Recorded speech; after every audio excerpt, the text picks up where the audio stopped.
His head is held very high, isn't it, Paul?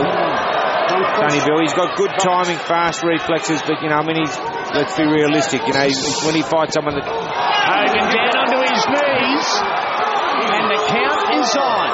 5, 6, 7, 8. He's had enough. 9. It's all over. It is over. Sonny Bill Williams victorious. Ryan Hogan respectfully didn't want to be there. And early. And again. And Chock now knows it's time to go.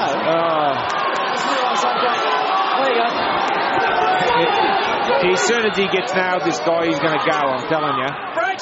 Step back! Stop! Take break back. An eventful opening. Yeah, I think midway in the 72 mark. He just looks a lot leaner on. Blue corner, the man, Anthony Mundine.